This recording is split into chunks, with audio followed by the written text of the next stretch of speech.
Hello friends. You are welcome to our literary channel Academic Domain.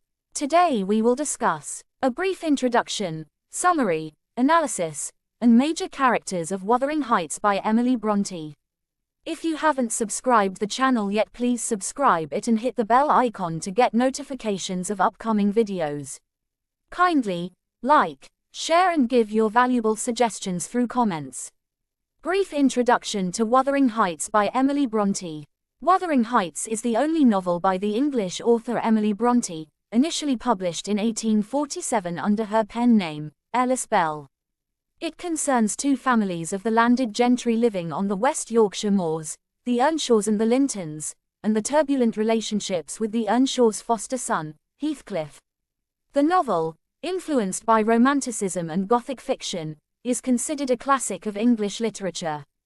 Wuthering Heights was accepted by publisher Thomas Newby along with Anne Bronte's Agnes Grey before the success of their sister Charlotte Bronte's novel Jane Eyre, but they were published later.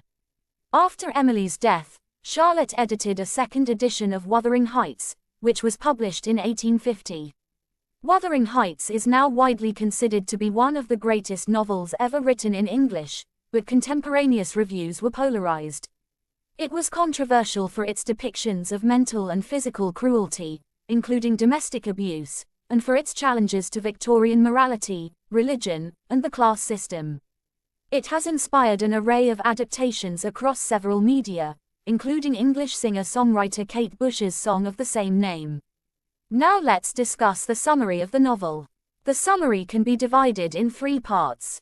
Opening. Nellie's Tale. Ending. 1. Opening. In 1801, Mr. Lockwood, the new tenant at Thrushcross Grange in Yorkshire, pays a visit to his landlord, Heathcliff, at his remote moorland farmhouse, Wuthering Heights. There he meets a reserved young woman, later identified as Cathy Linton, Joseph, a cantankerous servant, and Hareton, an uneducated young man who speaks like a servant. Everyone is sullen and inhospitable. Snowed in for the night, Lockwood reads the diary of the former inhabitant of his room, Catherine Earnshaw, and has a nightmare in which a ghostly Catherine begs to enter through the window. Awakened by Lockwood's fearful yells, Heathcliff is troubled. Lockwood later returns to Thrushcross Grange in heavy snow, falls ill from the cold and becomes bedridden. While he recovers, Lockwood's housekeeper Ellen, Nellie, Dean tells him the story of the strange family. 2. Nellie's Tale. 30 years earlier, the Earnshaws live at Wuthering Heights with their two children, Hindley and Catherine, and a servant, Nellie herself. Returning from a trip to Liverpool, Earnshaw brings home an orphan whom he names Heathcliff. Heathcliff's origins are unclear, but he is described as, like a gypsy, and possibly, Alaska or an American or Spanish castaway. Earnshaw treats the boy as his favorite. His own children he neglects, especially after his wife dies. Hindley beats Heathcliff, who gradually becomes close friends with Catherine. Hindley departs for university, returning as the new master of Wuthering Heights on the death of his father 3 years later. He and his new wife Frances force Heathcliff to live as one of their servants and subject him to much verbal and emotional abuse. Edgar Linton and his sister Isabella live nearby at Thrushcross Grange. Heathcliff and Catherine spy on them out of curiosity. When Catherine is attacked by the dog, the Lintons take her in, but send Heathcliff home. The Lintons visit, and Hindley and Edgar make fun of Heathcliff. A fight ensues. Heathcliff is then made to live in the manor's unheated, dusty attic and swears that he will one day have his revenge. Frances dies after giving birth to a son, Hareton. 2 years later, Catherine becomes engaged to Edgar. She confesses to Nellie that she loves Heathcliff, and will try to help him, but feels she cannot marry him because of his low social status. Nellie warns her against associating with a man like Heathcliff. Heathcliff overhears part of the conversation and, misunderstanding Catherine's heart, flees the household. Catherine falls ill, distraught. 3 years after his departure, with Edgar and Catherine now wed and expecting children, Heathcliff unexpectedly returns, now a wealthy gentleman. He encourages Isabella's infatuation with him as a means of revenge on Catherine. Enraged by Heathcliff's constant presence at Thrushcross Grange, Edgar banishes him. Catherine responds by locking herself in her room and refusing food. She never fully recovers. At Wuthering Heights, Heathcliff exploits Hindley's gambling addiction and compels him to mortgage the estate to cover his losses. Heathcliff elopes with Isabella, but the relationship fails and they soon return.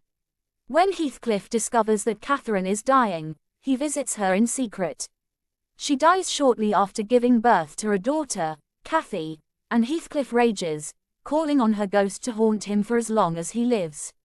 Isabella, bitter over Heathcliff's devotion to a dead woman, flees south where she gives birth to Heathcliff's son, Linton. Hindley dies 6 months later of alcoholism, and Heathcliff then takes possession of Wuthering Heights as its new master. 12 years later, after Isabella's death, the still sickly Linton is brought back to live with his uncle Edgar at the Grange, but Heathcliff insists that his son must instead live with him. Cathy and Linton, respectively at the Grange and Wuthering Heights, gradually develop a relationship. Heathcliff schemes to ensure that they marry in order to ensure his claim to Thrushcross Grange, and on Edgar's death demands that the couple move in with him. He becomes increasingly wild and reveals that on the night Catherine died he dug up her grave, and ever since has been plagued by her ghost. When Linton unexpectedly dies, Cathy has no option but to remain at Wuthering Heights. Having reached the present day, Nellie's tale concludes. 3. Ending. Lockwood grows tired of the moors and moves away. 8 months later he returns for a visit, and Nellie, now the housekeeper at Wuthering Heights, tells him what has happened since he left. Heathcliff gave up his opposition to Cathy and Hareton's union. He declined physically and started seeing visions of the dead Catherine. He avoided the young couple, saying that he could not bear to see Catherine's eyes, which they both shared, looking at him. He eventually stopped eating, and some days later was found dead in Catherine's old room. Cathy has been teaching the still uneducated Hareton to read. They plan to marry and move to the Grange, accompanied by Nellie, with Joseph being left to take care of Wuthering Heights. Nellie reports that the locals have seen the ghosts of Catherine and Heathcliff wandering abroad together. Lockwood seeks out the graves of Catherine, Edgar, and Heathcliff, and is convinced that all three are finally at peace. Let's discuss the characters in the novel. Heathcliff, a foundling from Liverpool, who is taken by Earnshaw to Wuthering Heights, where he is reluctantly cared for by the family and spoiled by his adoptive father. He and Mr. Earnshaw's daughter, Catherine, grow close, and their love is the central theme of the first volume. His revenge against the man she chooses to marry and its consequences are the central theme of the second volume. Heathcliff has been considered a Byronic hero, but critics have pointed out that he reinvents himself at various points, making his character hard to fit into any single type. He has an ambiguous position in society, and his lack of status is underlined by the fact that Heathcliff is both his given name and his surname. The character of Heathcliff may have been inspired by Branwell Bronte. An alcoholic and an opium addict, he would have indeed terrorized Emily and her sister Charlotte during frequent crises of delirium tremens that affected him a few years before his death. Even though Heathcliff has no alcohol or drug problems, the influence of Branwell's character is likely, although the same could be said, perhaps more appropriately, of Hindley Earnshaw and Linton Heathcliff. Catherine Earnshaw, first introduced to the reader after her death, through Lockwood's discovery of her diary and carvings. The description of her life is confined almost entirely to the first volume. She seems unsure whether she is, or wants to become, more like Heathcliff, or aspires to be more like Edgar. Some critics have argued that her decision to marry Edgar Linton is allegorically a rejection of nature and a surrender to culture, a choice with unfortunate, fateful consequences for all the other characters. She dies hours after giving birth to her daughter. Edgar Linton, introduced as a child in the Linton family, he resides at Thrushcross Grange. Edgar's style and manners are in sharp contrast to those of Heathcliff, who instantly dislikes him, and of Catherine, who is drawn to him. Catherine marries him instead of Heathcliff because of his higher social status, with disastrous results to all characters in the story. He dotes on his wife and later his daughter, Ellen, Nellie, Dean. The main narrator of the novel, Nellie is a servant to 3 generations of the Earnshaws and 2 of the Linton family. Humbly born, she regards herself nevertheless as Hindley's foster sister. They are the same age and her mother is his nurse. She lives and works among the rough inhabitants of Wuthering Heights but is well read, and she also experiences the more genteel manners of Thrushcross Grange. She is referred to as Ellen, her given name, to show respect, and as Nellie among those close to her. Critics have discussed how far her actions as an apparent bystander affect the other characters and how much her narrative can be relied on. In The Villain in Wuthering Heights, 1958, James Hafley argues that Nellie seems to be the moral center of the novel only because of the instability and violence of the world she describes. In his view, she is the true villain of the novel, as she drives the majority of the conflicts, and Lockwood's faith in her story is a sign of his innocence. Isabella Linton, Edgar's sister. She views Heathcliff romantically, despite Catherine's warnings, and becomes an unwitting participant in his plot for revenge against Edgar. Heathcliff marries her but treats her abusively. While pregnant, she escapes to London and gives birth to a son, Linton. She entrusts her son to her brother Edgar when she dies. Hindley Earnshaw, Catherine's elder brother, Hindley, despises Heathcliff immediately and bullies him throughout their childhood before his father sends him away to college. Hindley returns with his wife, Frances, after Mr. Earnshaw dies. He is more mature, but his hatred of Heathcliff remains the same. After Frances's death, Hindley reverts to destructive behavior, neglects his son, and ruins the Earnshaw family by drinking and gambling to excess. Heathcliff beats Hindley up at one point after Hindley fails in his attempt to kill Heathcliff with a pistol. He dies less than a year after Catherine and leaves his son with nothing. Hareton Earnshaw, the son of Hindley and Frances, raised at first by Nellie but soon by Heathcliff. Joseph works to instill a sense of pride in the Earnshaw heritage, even though Hareton will not inherit Earnshaw's property, because Hindley has mortgaged it to Heathcliff. Heathcliff, in contrast, teaches him vulgarities as a way of avenging himself on Hindley. Hareton speaks with an accent similar to Joseph's, and occupies a position similar to that of a servant at Wuthering Heights, unaware that he has been done out of his inheritance. He can only read his name. In appearance, he reminds Heathcliff of his aunt, Catherine. Cathy, Linton, the daughter of Catherine and Edgar Linton, a spirited and strong-willed girl unaware of her parents' history. Edgar is very protective of her and as a result, she is eager to discover what lies beyond the confines of the Grange. Although one of the more sympathetic characters of the novel, she is also somewhat snobbish towards Hareton and his lack of education.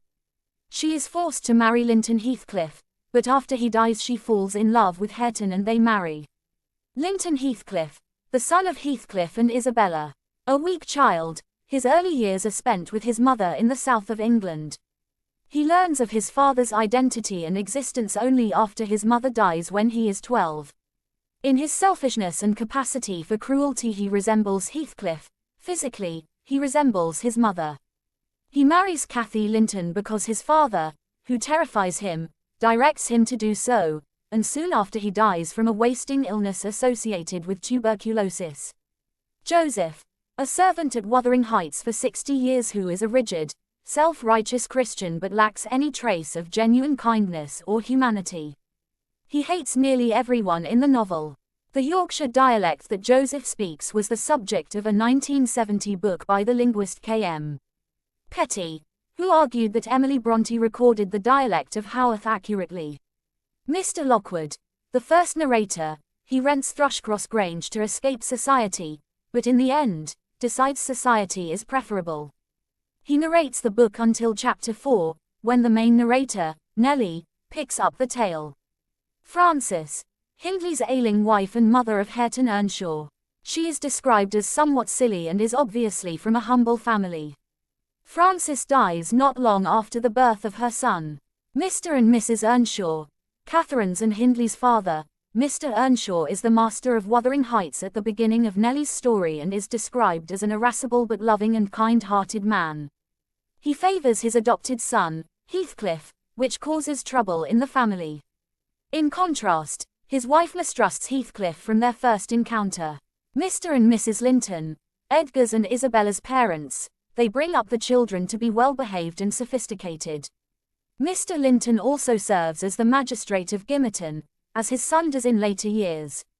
Dr. Kenneth, the longtime doctor of Gimmerton and a friend of Hindley's who is present at the cases of illness during the novel. Although not much of his character is known, he seems to be a rough but honest person. Zillah, a servant to Heathcliff at Wuthering Heights during the period following Catherine's death. Although she is kind to Lockwood, she doesn't like or help Cathy at Wuthering Heights because of Cathy's arrogance and Heathcliff's instructions. Mr. Green, Edgar's corruptible lawyer who should have changed Edgar's will to prevent Heathcliff from gaining Thrushcross Grange. Instead, Green changes sides and helps Heathcliff to inherit the Grange as his property. Thanks for watching the video.